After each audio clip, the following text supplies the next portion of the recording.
So one person who we haven't dived deep on this week is Tariq St. Patrick and his problems with his love life with Yaz, the whole murder investigation, and on top of this, Kane is creating another problem for Tariq by manipulating Brayden. We're going to continue to see him using Brayden against Tariq because that's one of Tariq's weak spots. The other weak spots for Tariq is of course Yaz and maybe Lauren as well, where he taught both of them to lie, which we'll get to with some old power connections as well. But we also saw him assembling a bit of a power team. He has Rashad Tate, Sax, McLean, and also Simon Stern helping his cause as well in episode 4, but each will come with their price no doubt, because they're all out for themselves, just like Tariq is. So what's Tariq's plan? How does he get out of the mess that he's in? Because he's someone that's proved from time and time again that he's able to come out on top from any situation that he's been put in. So we're going to be diving deep on all things Tariq St. Patrick, but of course if you're new to the channel and you haven't done so already, then remember to smash the subscribe button if you want to see everything Power Book 2 Ghost and Power Universe related. But let's start with Rashad Tate helping him with Yaz, and I'm going to play a short clip from Courtney Kemp's Q&A which will give us a better understanding of his situation with Yaz.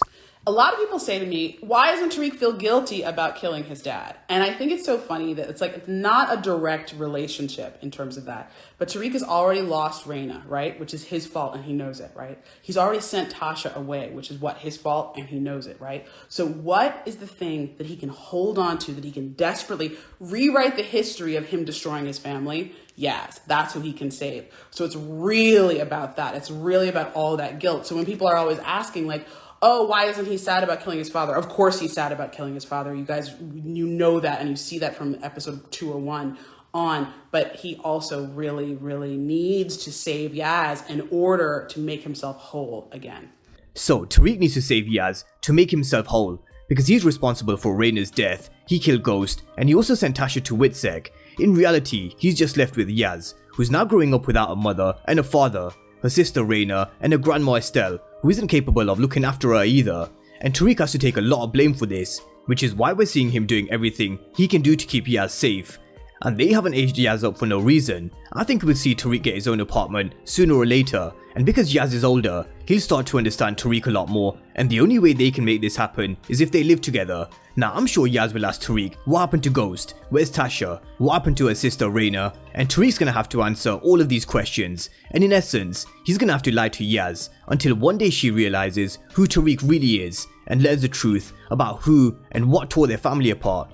So I do think Yaz will play a key role in Power Book 2 Ghost for Tariq, because she'll ask some important questions which will make Tariq question his past choices and more importantly his future choices. But just sticking with this whole situation with Yaz and Tariq, notice how Tariq is teaching Yaz how to lie already. When Rashad Tate did him a favor and got him to see Yaz, he taught Yaz how to hide the phone and how to use it. Now something he learned from both Ghost and Tasha was how to lie. Then Raina told Ghost during his hallucination scene in episode 10 of season 6 that Tariq didn't teach her to lie, Ghost and Tasha taught her to lie. And now we're seeing very subtle hints of Tariq teaching Yaz how to lie. But we also saw Lauren's first turn during the same scene when Tariq nodded his head to Lauren to get the child services lady out of the room for Tariq to show Yaz where the phone was. It may be a very small move by Lauren, but it also shows how she's willing to help Tariq, and who knows, maybe help him in the future as well. Now I do think she'll find out about his double life and drug game, especially because she knows how to get up on the rooftop where they make their drops to their students who sell their weight. But eventually I do think Lauren will come around and accept Tariq for who he is, exactly like how Angela accepted Ghost.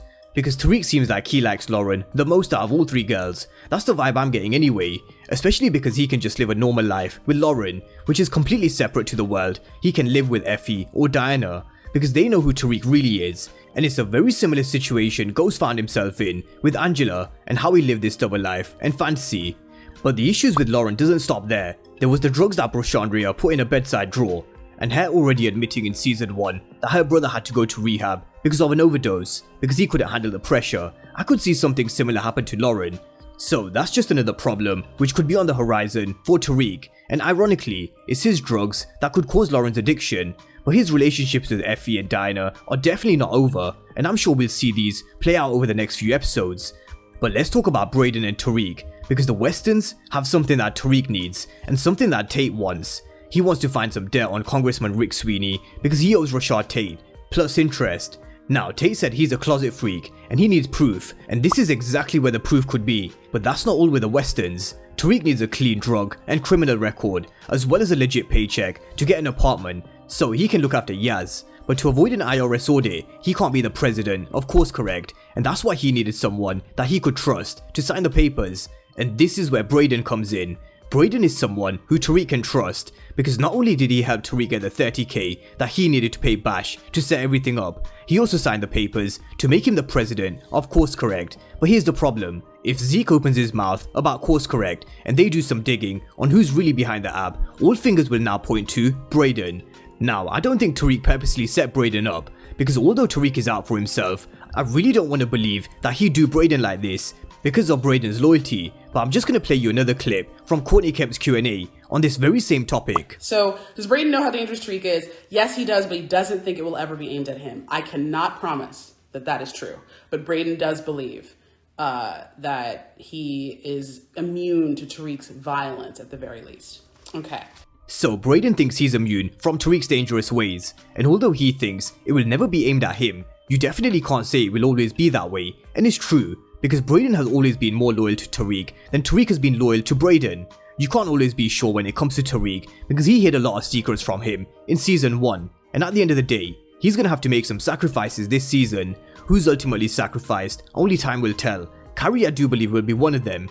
But if it came down to a toss-up between saving his sister Yaz and having Brayden take the fall for everything, I think we all know what Tariq would choose. And another issue here is Kane. Kane is a big problem for Tariq because he's manipulating the shit out of Brayden by playing him against Tariq, and we've only touched the surface of the manipulation from Kane.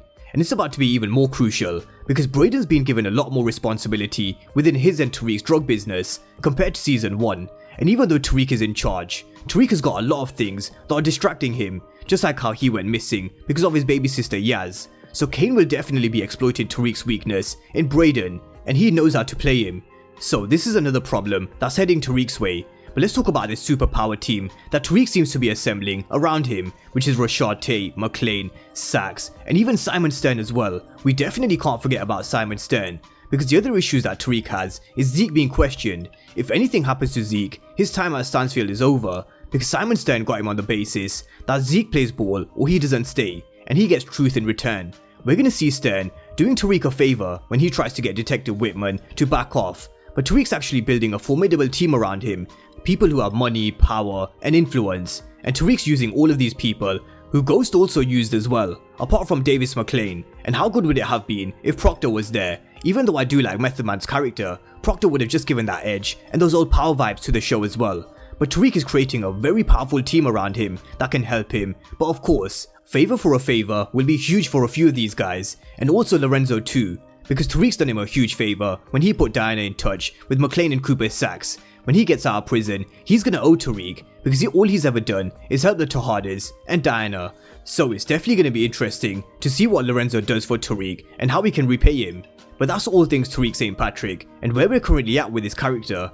He's definitely got a lot of distractions, but the question is, who will Tariq sacrifice to save what's left of his family? Which was one of the major questions from the synopsis for season 2. So drop all your thoughts down below in the comment section on all things Tariq St. Patrick. And of course, if you're new to the channel and you haven't done so already, then remember to smash the subscribe button if you want to see everything Power Book 2 Ghost and Power Universe related. But as always, thank you guys for watching, and I'll see you next time.